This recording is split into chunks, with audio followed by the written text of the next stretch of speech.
Before we get into the video, I'd really appreciate if you like, subscribed, and that's it. So I know I'm a little late to this, UFC 310 prediction video.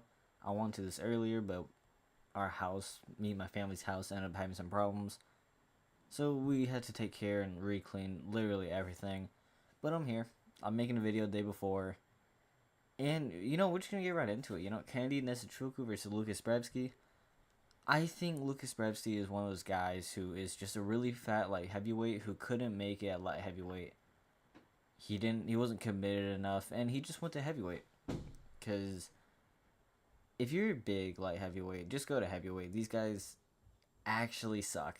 These guys actually suck ass.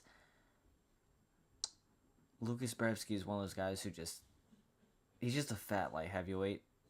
He's not big for light heavyweight. He's just fat for light heavyweight. He's not committed enough. Kennedy Nzechukwu just came off a pretty good performance against Chris Barnett, where Chris Barnett did end up completely blowing out his knee or whatever because he jumped, because he's like 300 pounds and 5'8". But I'm seeing Kennedy here. I'm going Kennedy second round knockout. I think Lucas Brzeski just doesn't have the striking technique that Kennedy does. While Kennedy doesn't have amazing knockout power, he is still a big guy. It's heavyweight. And he does more volume. He just has a lot more technique. He's going to be faster than Brzeski. Brzeski's literally 9-5. This guy he's dog shit. He's dog shit, right? Kennedy wasn't a bad light heavyweight. He moved up to heavyweight, looks really good. And I'm going to guess Kennedy could probably make it to the top 10 of heavyweight pretty easily, just based off, who all is in heavyweight. And Brzeski is just not good. Just not good. So second round knockout, second round TKO. Kennedy Nzechukwu. Very confident in that pick, actually. Clay Guida versus Chase Hooper. I'm going Chase Hooper. I don't think Clay Guida. If it was Clay Guida a little younger, I'd probably be like, okay, this is debatable. But Chase Hooper has racked up enough respect, enough wins to where I can be like, okay, I expect him to be a really old Clay Guida who's not really looking great in most recent years.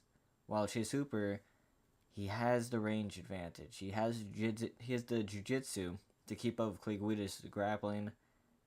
He can counter Clay Guida's wrestling. Clay Guida makes a lot of mistakes on the ground that could lead him to get submitted.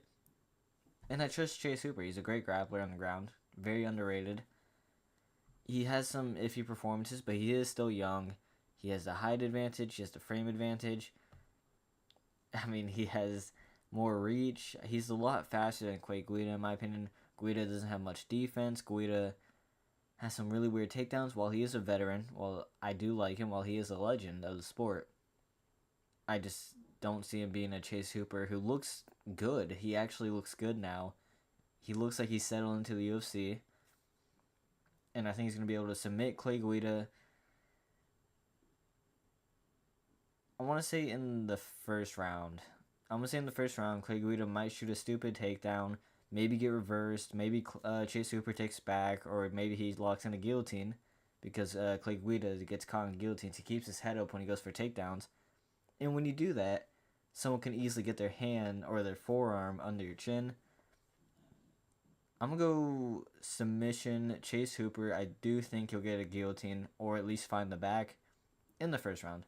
I think Clay Guida is just a little too old to do this. Like I say, he's a legend. All respect to him. One of my favorite fighters. But he makes a lot of mistakes that you can't be making nowadays in the UFC. Max Griffin versus Michael Chiesa. I don't like Michael Chiesa. I don't think Michael Chiesa is that good. Obviously, in his prime, he was doing great things at lightweight, right? He was doing great things. He's not a legend of the sport, but he is a veteran. He just beat Tony Ferguson after getting submitted by Kevin Holland. But Max Griffin has good striking. Michael Chiesa, despite the fact that he's a UFC fighter, he's kind of soy for a UFC fighter. He's kind of prone to giving up in UFC fights. Max Griffin has a lot of power. He can break Michael Chiesa. Only problem is I don't remember exactly if I ever thought Max Griffin would be elite or good. Michael Chiesa has more experience at the top. He still works for the UFC. He hasn't been fighting much often, but he's literally fighting just to keep his job at the UFC. And I don't want to go in submission. I do think Max Griffin could KO him, TKO him in the first round, second round. It really comes down to, do I think Michael Chiesa will survive the power of Max Griffin? Do I think Michael Chiesa has enough hunger to keep going through the pain? Or do I think that he'll submit Max Griffin in the first round? Max Griffin is horrible on the ground. He gets taken down very easily. I could see him getting submitted, but I'm going to go Max Griffin mostly because I don't trust Michael Chiesa's mind. I don't trust his hunger is still there. If he takes a big shot, I really can't trust that he's going to get up, want to fight, have a comeback, and just take down Max Griffin, submit him. We've seen Colby Covington destroy Max Griffin, but that's Colby Covington. Completely different levels, completely different times. I don't trust Michael Chiesa's feelings. I don't trust his heart. I think he's going to get hit with something big and maybe fold, same way he did to Kevin Holland, where as soon as Kevin Holland had a submission, even though it wasn't completely in, Michael Chiesa kind of folded to it. I think these current fighters will beat Michael Chiesa because the only reason he's fighting is to keep his job. So I'm going Max Griffin. Honestly, I'm going to go him TKO. TKO second round. I'm going to get this, TKO second round.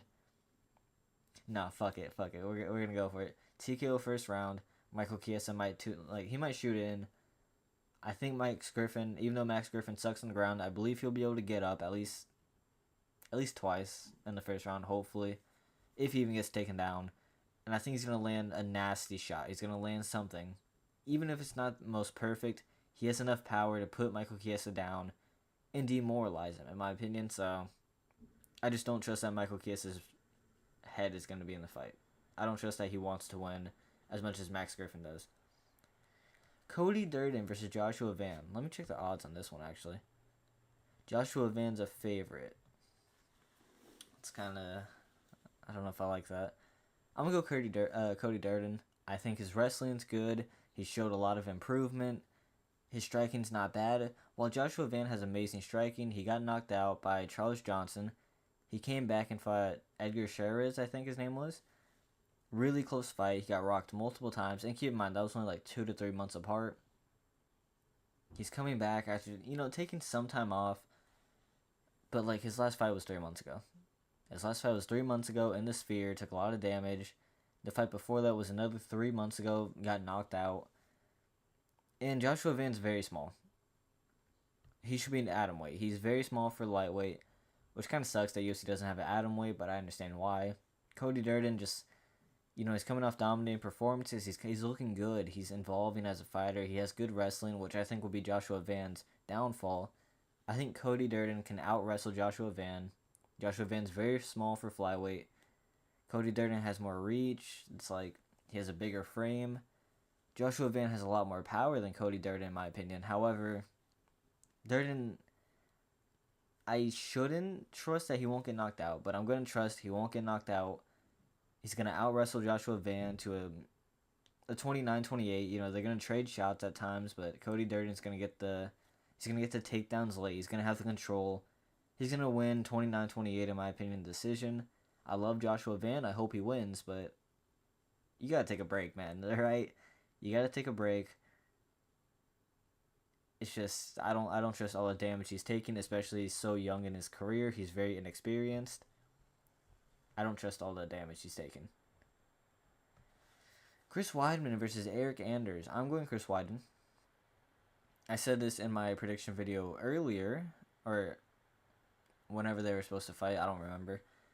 I said this in my prediction video. I don't trust a guy who just came back from a lifelong drug addiction.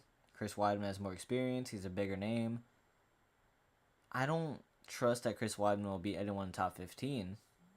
I really don't trust he'll beat anyone in the top 20. But I can trust him to handle an Eric Anders, a Bruno Silva, because even though he won to eye-poke Bruno Silva, TKO, one of the worst TKOs, because it was literally just 1-2 eye-poke. And then, he went on Ariel Helwani's show just to say, oh, you shouldn't react like that. You shouldn't be hurt from an eye-poke. That retard. I hate Chris Weidman. But I can trust him to beat this, because he was controlling Bruno Silva very... Even if the eye poke didn't happen, Weidman would still be winning that fight. He was on his way to 30-27 Bruno Silva. Pretty comfortably, in my opinion. But it's I trust Weidman. I trust experience, even though they have the same amount of fights. Obviously, these guys just have different experiences at different levels. Weidman, middleweight champion. He fought all these legends. He is coming off leg breaks, like multiple surgeries. I think he said he had like 30 surgeries or some shit. I trust him. I think he's going to out wrestle Eric Anders. This will be another alright fight, but it's probably going to be a boring decision, 30-27. I don't trust that Eric Anders can put Chris Weidman out or out wrestle him on the ground. So I'm going to go Chris Weidman decision. Brian Battle versus Randy Brown. I'm not going to lie to you, right? I'm happy I waited until the weigh-ins. I was going to go Randy Brown. I liked Randy Brown striking more. I thought, it's just, he's a lot cleaner. His footwork's a lot cleaner. He 1-2s, goes to the side, hooks, 1-2, go to the side, straight. His movement's very good. His boxing's very good, very underrated. So is his kicks. But Brian Battle missed weight by about 5 pounds. And Randy Brown, I want you to really cancel this fight. I respect you. I completely respect you for taking this fight. But, I mean, come on. 5-pound miss. I understand 3 pounds. Hell, I understand 2 to 3 pounds. That's fine. That's not even really fine, but it's alright. 5-pound miss is a lot. Brian Battle's going to be rehydrated. He's going to weigh more than Randy Brown. He's already big for welterweight. So is Randy Brown, but Randy Brown's really, while he is tall, he doesn't have a great frame. He's kind of skinny. He's built like that. Brian Battle isn't exactly the skinniest guy. Comes from a heavy background. And he's already a big welterweight. So he struggled. 5-pound miss. And I was going to go Randy Brown because I thought it's volume versus selecting strikes.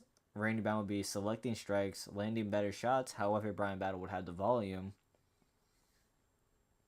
But I don't trust it. Brian Battle not having to cut those extra 5 pounds and then also rehydrating immediately after is kind of like, I think he'll have more energy. Just because the weight cut wasn't as hard on him, he'll have a lot more energy, he'll have a lot more volume. While I would love to go Randy Brown, and I still do think he has a good chance, I'm going to go Brian Battle decision. But don't be surprised if Randy Brown actually pulls this off. Randy Brown's very underrated. The odds the odds are alright on this fight, pretty close. I love Randy Brown. Brian Battle, I don't really trust. I don't like when people talk a lot of shit just to miss weight, or they talk a lot of shit just to, not actually do their job. It's kind of, I hate it. But I'm going to go Brian Battle decision, just based off volume. I do think Randy Brown will still land better shots, but just knowing that Brian Battle didn't have to cut that extra weight, he's going to have a lot more energy. I trust him a lot more, right? I trust Brian Battle a lot more now that he doesn't have to spend his time cutting all that weight. Moving on to Evloev versus Aljamain Sterling. This fight I was a little 50-50 about, but I'm going to go Aljamain Sterling. I'm going to go Aljamain Sterling mostly because the reason people didn't really trust Aljamain at featherweight was because they didn't know if he was big enough. If you've seen Aljamain Sterling, if you've been a fan for him for a decent amount of time, you know he's too big for bantamweight. He moved up to featherweight. And him and Evloev are basically the same size. Evloev obviously has good wins. Aljamain's best win, at least at featherweight, is Calvin Kattar. His only win at featherweight is Calvin Kattar. I don't think people really understand how big Aljamain really is. He's the same size as Evloev. Evloev has more reach. However, Aljamain is definitely wider. This guy's fucking huge. This guy was huge for bantamweight. He's still decent for featherweight. Very decent. And I would have taken Evloev if he had a little bigger of a size advantage. But he doesn't. And I thought Evloev should have lost to Arnold Allen. I thought if Arnold Allen landed those knees, if you know what I'm talking about, rewatch the fight, Arnold Allen had legal knees. They said it was legal. Or the referee said it was illegal, stopped it. The commentary, after review, said it was legal. So I believe Arnold Allen did get robbed of that fight. Evloev, the fight before the Arnold Allen fight, had a very close decision to short notice Diego Lopez before Diego Lopez was running through the division. And Diego Lopez jiu-jitsu is phenomenal. However, I don't trust that Diego Lopez jiu-jitsu and wrestling is better than Aljamain Sterling's jiu-jitsu and wrestling. Aljamain Sterling has a full camp. I forgot who pulled out of this fight. Someone had an injury. I believe it was Aljamain Sterling who had an injury. However, they pushed this fight back about 2 to 3 months. This wasn't, it was going to be on the last card. They pushed this fight back about 2 to 3 months. Aljamain is fully healed. I'm sure he looks amazing. He trains with Marab, someone who's a very cardio-based wrestler. And I'm sure he trains with other featherweights. I don't know much. I don't know if he trains with the top people. But to my knowledge, Evloev doesn't either. Like I said, I think Arnold Allen did really good against Evloev. I think he should have won that fight if they continued and let the knees happen. I'm going to go Aljamain Sterling. I think his wrestling would be a little too much. I think Evloev, who was able to not really get controlled, but Diego Lopez was able to find loopholes in his ground game while on a week's short notice. I think Aljamain Sterling, who has fought these champions, who has fought Cejudo, Dillashaw, Peter Yan, this guy who has fought multiple good strikers and wrestlers at the top of the division, he looks better at featherweight than he did at bantamweight. Physique-wise, he looks so much better. He's not cutting all that weight. I'm very excited for him at featherweight. And I don't think Evloev's got to stop him. Evloev has very good grappling. However, I do think it's overrated. I think his grappling is overrated, but I think his striking is very underrated. He has good kicks. He's looking fast with his boxing. He caught Arnold Allen a few times. Arnold Allen seems to get caught by a lot of stuff, but it's like, he caught Arnold Allen a few times. That's not an easy thing to do. I just don't believe he'll catch Aljamain. Aljamain has good leg kicks. I think he can slow him down. He has good body kicks. He has good kicks in general. His boxing is very weird, but also very underrated. While he doesn't have much power, he has a lot of strength. Like, he's the type of guy who can probably pick Evloev up and slam him, but he won't be able to knock him out. It's like, I trust him to control Evloev. If he gets Evloev to the ground, I trust him to not let Movsar up, and I trust him to keep him down for the round. I trust him to do that a lot more than I trust Evloev to do that to Aljamain Sterling. So I'm going to go Aljamain Sterling. 29-28. I do think Evloev will probably get the first round, while Aljamain will get the second and third. Evloev does seem to gas out a decent amount. Aljamain is a cardio machine. So second and third, I give to Aljamain based off wrestling. First, I probably give to Evloev based off striking. Moving on, that should be on the main card, by the way. Themba Gorimbo versus Vicente Luque. Very close odds. While I do think Luque has fallen off, while I do think Vicente Luque isn't good, or he's losing his ability and mentality to fight, I don't think Themba Gorimbo's the guy to beat him. Themba Gorimbo's I'm going to hold you against the fence. Like, his grappling is alright. He's the definition of mid, in my opinion, and the only reason he's kind of popular is because of his story. Full respect to him for his story, but he's not a great fighter. He's bigger than Luque. That's something to keep in mind. He's bigger than Luque. He has a better frame than Luque. He's on more momentum. But I trust Luque. Luque has experience against very top guys, while Themba definitely does not. Luque's been fighting for a bit now. He's been training for a bit now. He was supposed to fight Nick Diaz. They switched it. Themba Gorimbo's on short notice. He has to cut weight on short notice. He has to do a training camp on short notice. I trust Vicente Luque here. I trust Vicente to where if the fight goes to the ground, I think he'll submit Themba Gorimbo. And if he stands, I trust his boxing a lot more than I trust Themba's. While Themba does have a lot of power, he could knock Luque out. I don't really see him out decisioning Luque. I'm gonna go Luque decision here.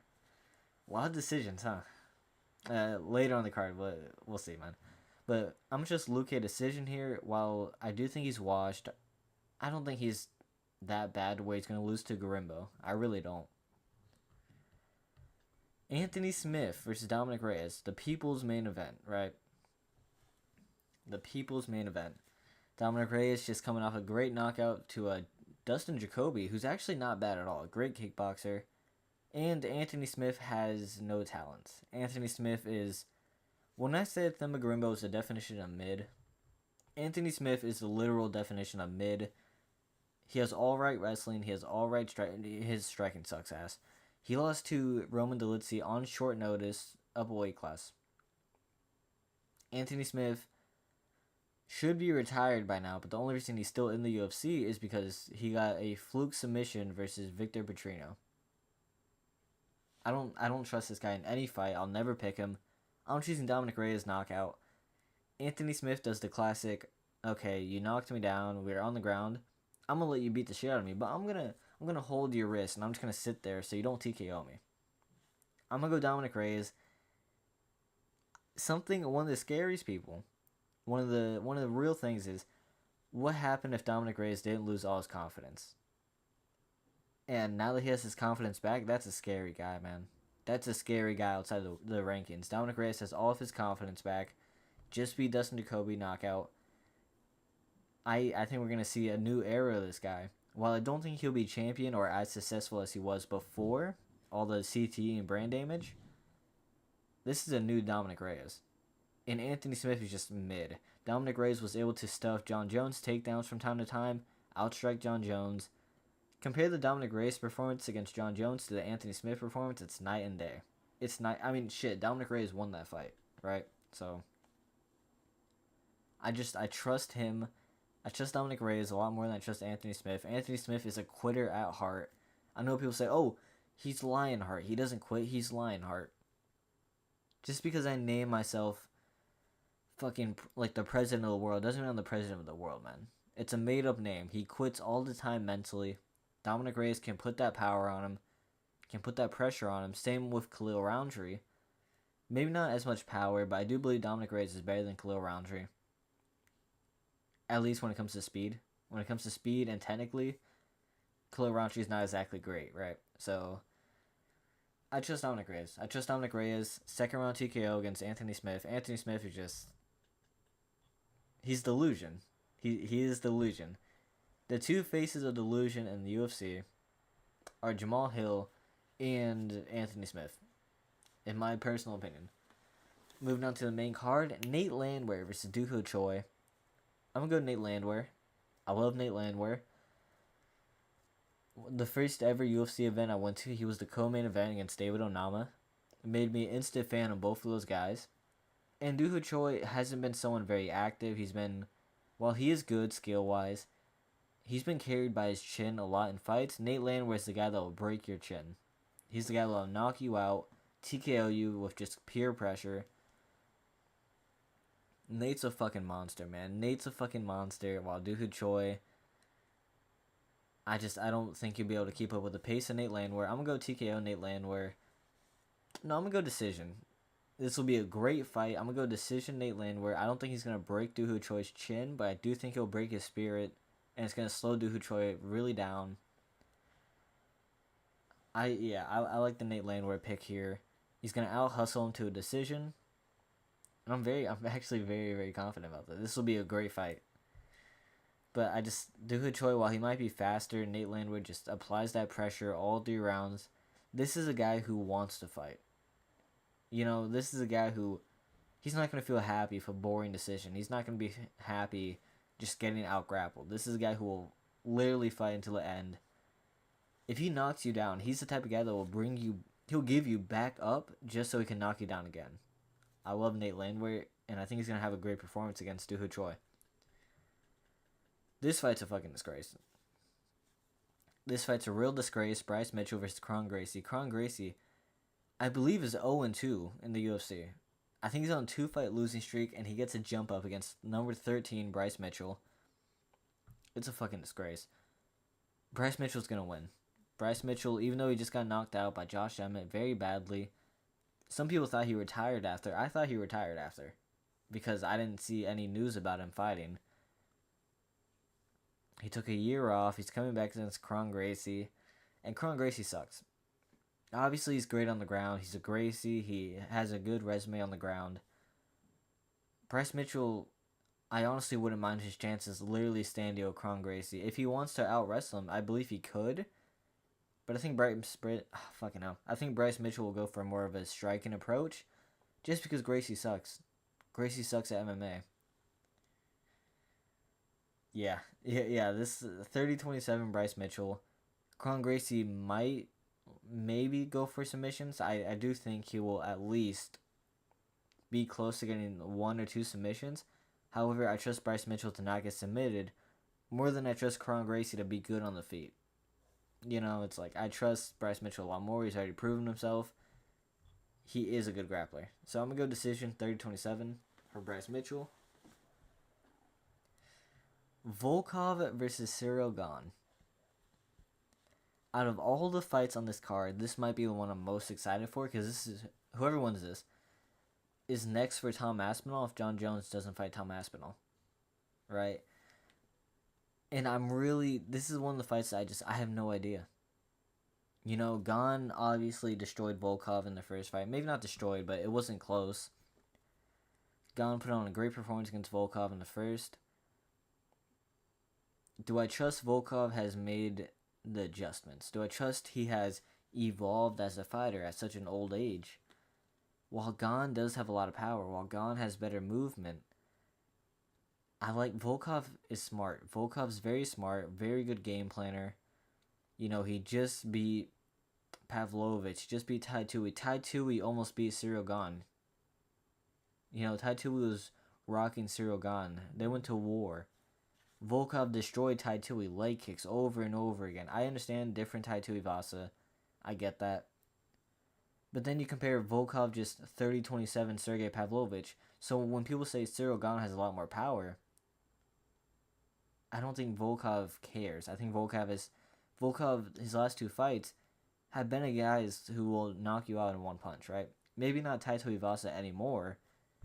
However, Volkov is the type of guy to knock you out or TKO you, and he has great defense. Volkov has great defense. I don't see Gane landing any really strong punches on him because Tai Tuivasa couldn't, and neither could Sergey Pavlovich.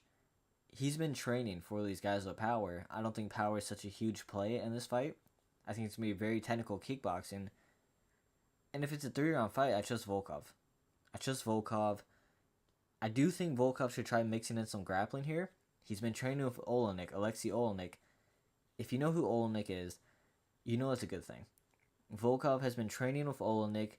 He got a mounted Ezekiel choke on Tai Tuivasa. This is a guy who knows what he's doing on the ground. He's evolved his ground game. Olenek is crazy on the ground. UFC veteran.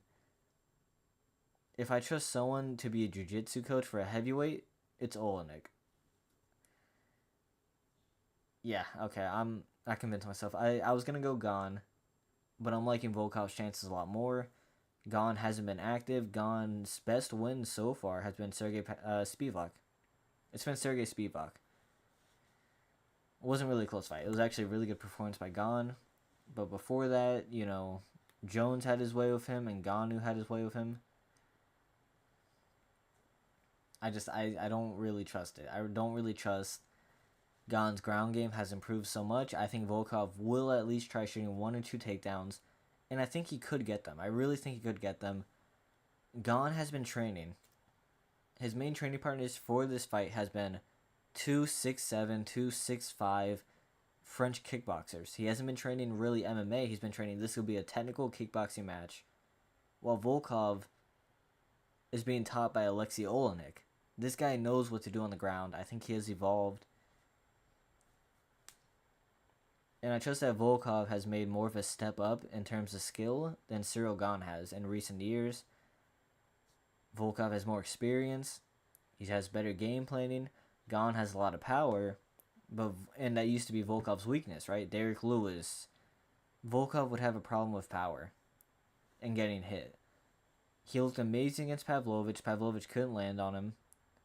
He looked amazing against Tai Tuivasa. These guys love power, where the whole objective is to not get hit. While I do think Gane has better movement, while I think he might be a little faster than Volkov, I think Volkov's game plan will be enough. And I'm going to go decision. 29-28, close fight, Volkov. I really believe in Volkov here.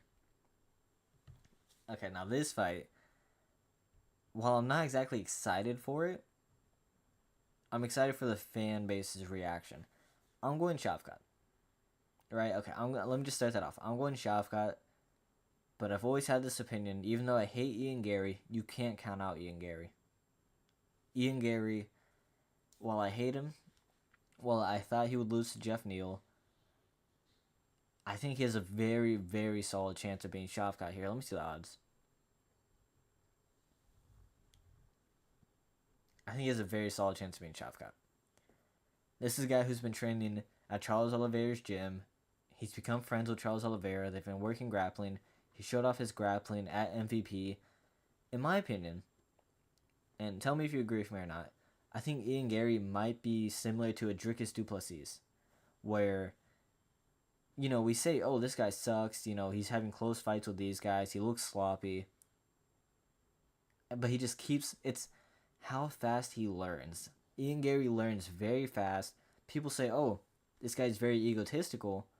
I don't think so. I don't think this guy's egotistical. I think it's more of, he knows the more I put on a show, the more people hate me, or the more people like me, the more money I get. This guy travels around the world to become the best fighter he can be. That's not egotistical. That's, I want to learn from the best. Not that, oh, I want to fight the best, which he does, but if you're egotistical, you don't travel the world looking for all these great teachers and get taught, right? The only time we've heard a complaint about Ian Gary was Leon Edwards, who said Ian Gary would always come in, record his sessions. Other than that, we've heard great things about Ian Gary from his coaches, from the fighters he spars with. We've heard great things about him, and I'm sure he's learning and improving very fast. While Shavkat's best win is also Wonder Boy, while Ian Gary's best win is Jeff Neal. Or I guess, I guess MVP. I guess MVP is his best win. Not a great performance, but it's whatever. Jeff Neal, not a great performance, but he won. D-Rod, amazing performance. The fight before that, Song Kanan, he got dropped, but it was a good performance. Neil Magny dominated. Shavkat, well, he I don't see why Shavkat's a huge favorite in this fight. He doesn't have great striking defense. Majority of his game is, I'm going to pressure you with my hands down. I'm not going to do any head movement. I'm going to pressure you with my hands down, walk up to you, engage in the clinch with you. And, you know, one thing I'll give Shavkat, his clinch game is very good. He's very smart, he has a great ability to adapt in the clinch. Demetrius Johnson broke this down very well, saying that Shavkat understands the clinch a lot better than a lot of people. And I agree with him. Also, the height difference, that's not real. You can look at the weigh-ins, that shit's not real. Or not the weigh-ins, the press conference, yeah, that's completely different. They're basically the same height. Shavkat's bigger than Ian Gary, but they're basically the same height. So, while I look at Shavkat and while I think, okay, he is good, I've never seen the hype around him to where I can be like, okay, he destroys Bilal Muhammad. He's the future champion. The guy's best win is Jeff Neal, where he fought life and death with him. I mean, he went against Wonder Boy, destroyed him, but Wonder Boy's not really great either. You know, Joaquin Buckley had a good performance against Wonder Boy. He knocked out Wonder Boy. You know what I'm saying? I do see Shavkat's defense being a huge problem here. I think Ian Gary could outbox him, could land hard shots. Shavkat's not unchinnable. Shavkat's been chinned. He's not, oh, his chin's never been broken. He's been knocked down multiple times. He's been rocked multiple times. I think Ian Gary could win this fight. But I also think Shavkat, if he does get it to the ground, Ian Gary's not really experienced enough. You know what, fuck it, I'm going to Ian Gary. Fuck it. The more I look back on these fights, right? The more I look back on these fights, Ian Gary is growing, while Shavkat has been good. Does that make sense? Ian Gary is a guy with talent who's been growing. He's been evolving his whole game, while Shavkat hasn't. We don't know if he's moved well yet. You know? I think Ian Gary's movement, I mean, he'll be able to stay away from Shavkat in terms of the clinch. I think Ian Gary has worked a huge grappling. He's working with Charles Oliveira, that shooter box gym. And I like Ian Gary's chances here a lot. I'm actually going to go Ian Gary. I'm going to go him decision. I think he's going to land a better shots on Shavkat. Well, actually, is this a 5-round fight? Oh, shit. Oh, shit. You know what? Nah. I'm still going to go Ian Gary decision. Shavkat, while he does keep a lot of pressure, while his cardio is good, he can slow down a lot. So can Ian Gary. But I think Ian Gary could really beat up Shavkat. I think Ian Gary could inflict a lot of damage on Shavkat to the point where Shavkat might slow down also, just from wilting to pain. Ian Gary has great kicks. He can hit him with the leg kick. Shavkat doesn't have great leg kick defense. Shavkat does not move his head. I could see Ian Gary just 1-2ing him over and over again while chopping at the legs, similar to a Neil Magny type fight. While I don't think he'll be as dominant, I trust Ian Gary has evolved his wrestling, has evolved his grappling, working with Charles Oliveira, Shooter Box. This is a guy that's going all over the world, working with Gilbert Burns. He's worked with all these great grapplers. And, you know, now that I think about it, taking down MVP as a striker, I mean, MVP is good, man. You know what I'm saying? MVP is good. He destroyed Kevin Holland. MVP striking is amazing. It's honestly, if you had a kickboxing match with anybody at welterweight, I would probably give MVP the win. MVP striking is amazing, phenomenal. So, while Ian Gary's grappling didn't look great, I think Ian Gary will feel a lot more comfortable here, knowing that he has better stand-up than Shavkat. And if it goes to the ground, Ian Gary only has to focus on defense and getting up. I think Ian Gary is the type of guy who evolves so much, and he's going to surprise a lot of people. I have the same feeling I have about him as I had about Dricus, where, oh, you know, we say, oh, he won't be this guy, he won't be this guy.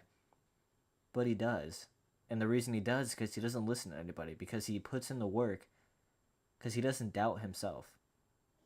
I trust Ian Gary here a lot. I'm sure he's already worked on takedown defense against Joaquin Buckley, same camp.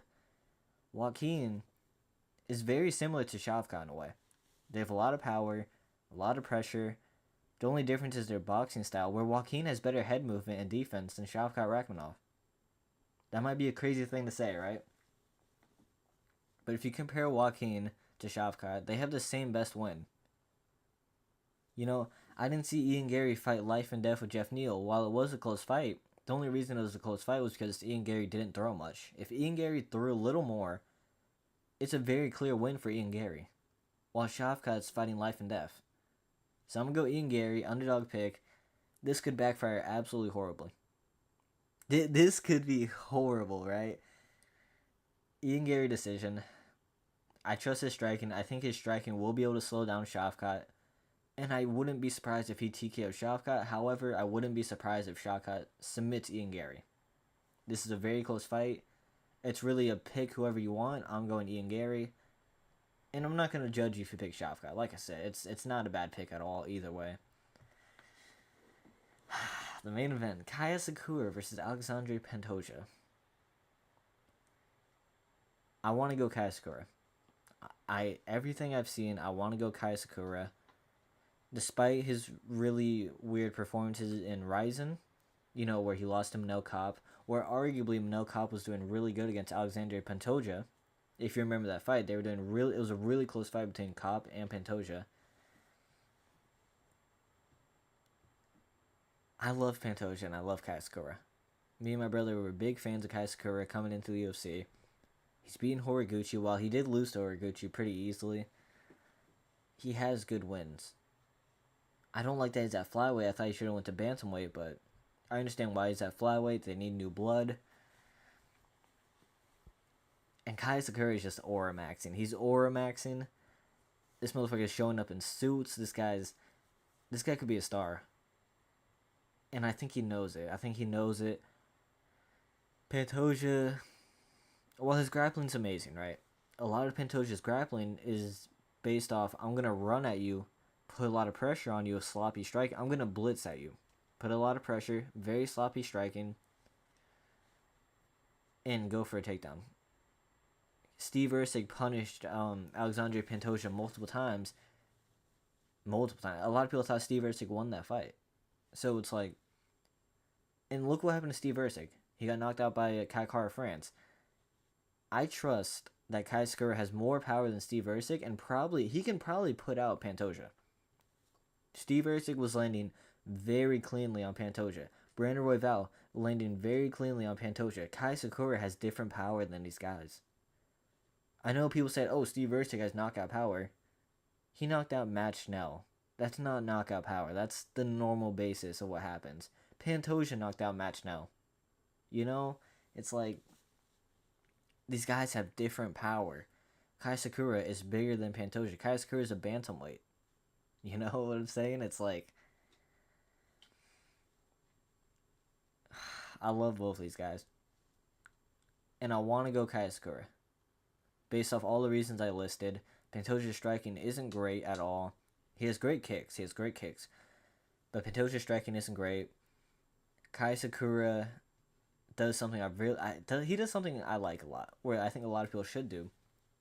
If someone is blitzing at you, throw a knee. Kai Sakura utilizes body, like knees to the body, some of the best I've ever seen. If he hurts someone, knee to the body. If someone's coming in, knee to the body. I think a lot of people gotta lift their knee up or go for a body knee when someone's blitzing into them. I think Kai Sakura can do that against Pantoja, and I think he could rock Pantoja really badly. He has amazing finishing instincts. But there's the ground game question. Can Pantoja get Kai Sakura to the ground like he's done against Brandon Moreno, like he's done against Royval? And there's also the competition question. You know? Can Kai Sakura, is he on this level? And the one fight I had to study a little bit to see who I would pick. If you've seen Kai Sakura versus who's that one Spanish bitch? I know the name. I watched this fight 2 to 3 times. I'm blanking on the name so hard right now. But there's a Spanish guy, a lot of experience in Bellator, now a lot of experience in Ryzen. He's a good fighter. He's a really good fighter. He fights very similar to Pantoja. Spaniard guy, bald. Very, very similar to Pantoja. He blitzes in, and he gets a lot of his grappling exchanges off blitzing in. Kai Sakura finished him. Well, he did struggle somewhat. He finished him. Right? Pantoja's a different level, man. And I love Kai Sakura. I want to see the odds on this. Yeah. Yeah, about what I expected, actually. I'm gonna go Kai Sakura. I'm gonna go Ian Gary, Kai Sakura. We're gonna do double. We're gonna do double. Fucking hell, I can't talk. Double underdog picks. And this could backfire horribly. This could be my worst prediction ever. I think Kai Sakura could knock out Pantoja. Just because every clip I've seen of Pantoja, he's striking when he's blitzing in. He's striking like this. Like overhands. His hands are nowhere near his chin. He's looking down. I mean, that's how he knocked down Brandon Moreno. It's like he can get out-hustled. I do believe Kai Sakura can out-hustle him. I think the weight cut might be a little dangerous on Kai Sakura, but I think he has the power to put Pantoja out. People think that Steve Ercik has a lot of power. He doesn't. He knocked out Matt Schnell. Like I said, that happens to everybody. You should be knocking out Matt Schnell. I trust that if Pantoja gets hit with Kai Sakura, I trust that if Kai Sakura lands the same blow that Steve Ercik did on Pantoja, he would knock him out. Yeah, okay, I'm going Kai Sakura. He's in phenomenal shape. He looks great. This could be my worst prediction ever. But I got that feeling. You know that feeling that you can't ignore? That gambling addiction feeling? It's that feeling. I gotta do it. And I'm telling you as a fan, you should probably go Pantoja. I'm gonna go Kai Sakura. I'm gonna go the 2 main underdogs. But not because I think, oh, they're underdogs. You know, it'd look great if I picked them. I think they genuinely have a really good shot of winning. I think they really do. Kai Sakura is being way overlooked just because, you know, he's not from the UFC. He's being way overlooked. This man's power is different. His finishing instincts are different. Pantoja got rocked multiple times in his fights. They have different finishing instincts. And in my opinion, Figueiredo could have finished Pantoja if he just was a little more. You know how Figueiredo is. Figueiredo's the type of guy, well, I'll hit you with one thing really strong, but I won't follow up on it usually. And then I'll just do it again. I'll just do another thing really strong. Kai Sakura, if he notices weakness in you, if he notices, ow, I just broke your nose, I just saw you wilt to pain, he's going to go in there, look for a finish the whole fight. I trust Kai Sakura. He's been working with Marab. I don't think he'll be submitted. I'm going Kai Sakura. Get me with that second round knockout. Get me with that second round knockout. This could be really stupid, but that's the video, man. Kai Sakura second round knockout. If this pays off, I'm gonna be so happy. But yeah, that's it, man. Like, I appreciate all the support. I hope y'all enjoy this card as much as I'll enjoy this card. And yeah, I'm doing a recap right after the fight, so come back for that. And if I'm wrong, clown me. Clown me. I deserve that shit. But I appreciate all the support, and that's the end of the video.